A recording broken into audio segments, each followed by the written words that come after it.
মা নামটা তো আপনারা নিশ্চয়ই শুনেছেন।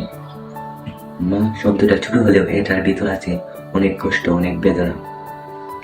এই মা আমাদেরকে জন্ম দিয়েছে, আর ছোটবেলায় যখন আমরা প্রস্তাব করে দিতাম মায়ের কোলে, তখন সেই মা অনেক কষ্ট করে সে এই প্রস্তাবের উপর শুয়ে আমাদেরকে আমাদেরকে শুকনো জায়গায় দিয়ে প্রস্তাবের উপর শুয়ে দিত।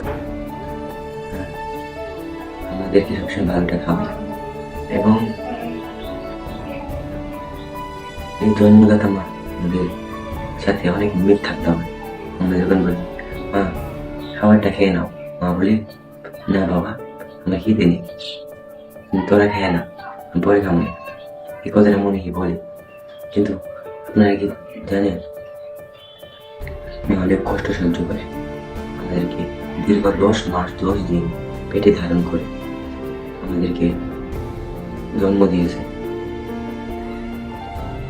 এই মা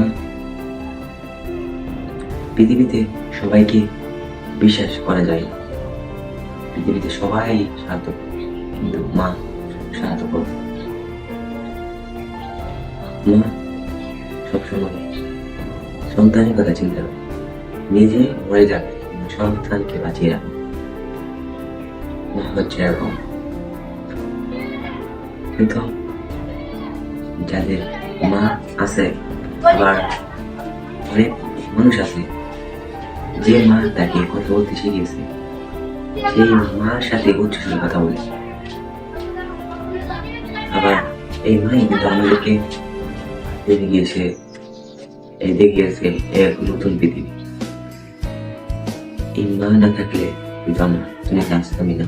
মা আমাদেরকে জন্ম দিত, আমরা ওই মায়ের সাথে গিয়ে ঝগড়া করি, নানান গালি দেই, এমনকি অনেক মানুষ আছে আমারও দরকার